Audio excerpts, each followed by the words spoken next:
Wilma golden Rudolph. Wilma Rudolph 1960 Rome ഒളിമ്പിക്സിൽ 100 metre, 200 metre, 4x100 metre relay ഇതിൽ എല്ലാം സ്വർണ്ണ മെഡൽ നേടിയ ഏറ്റവും വേഗമേറിയ 60കളിലെ ഏറ്റവും വേഗമേറിയ ഓട്ടക്കാരിയായിരുന്നു. വിൽമ റുഡോൾഫിൻ്റെ ബാല്യകാലം നാം അന്വേഷിക്കുമ്പോൾ ചെറുപ്പത്തിൽ തന്നെ പോളിയോ ബാധിച്ച് എഴുന്നേറ്റ് നടക്കാൻ ശേഷിയില്ലാതെ തീർത്തും കിടപ്പിലായിരുന്ന ഒരു കുട്ടിയായിരുന്നു വിൽമ റുഡോൾഫ്. പക്ഷെ അങ്ങനെ കിടക്കുമ്പോൾ അമ്മയുമായി സംസാരിക്കുമ്പോൾ വിൽമയുടെ അമ്മ വിൽമയോട് പറയും, നിനക്ക് ലോകത്തിലെ ഏറ്റവും വലിയ ഓട്ടക്കാരിയാകുവാൻ വേണ്ടി സാധിക്കും.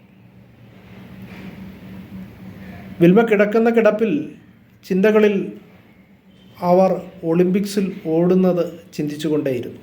പക്ഷെ 12 വയസ്സുവരെ അവർക്ക് നന്നായി നടക്കുവാൻ സാധിക്കുമായിരുന്നില്ല.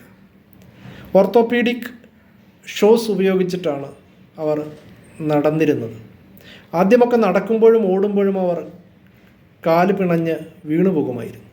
പക്ഷേ അമ്മയുടെ വാക്കുകൾ, മനസ്സിലെ ലോകത്തിലെ ഏറ്റവും വലിയ ഓട്ടക്കാരി എന്നുള്ള ചിന്ത, ആ ചിന്തയുമായി വിൽമ റുഡോൾഫ് ഓടി ഒളിമ്പിക്സിൻ്റെ 100 മീറ്റർ ട്രാക്കിൽ ഓടി 1960 വിൽമ റുഡോൾഫ് സ്വർണം നേടി. നിശ്ചയദാർഢ്യവും പരിശ്രമവും വലിയ കാര്യങ്ങൾ സാധിക്കുന്നതിന് പ്രാപ്തമാക്കും എന്ന് വിൽമ റുഡോൾഫിൻ്റെ ജീവിതം നമ്മെ പഠിപ്പിക്കുന്നു.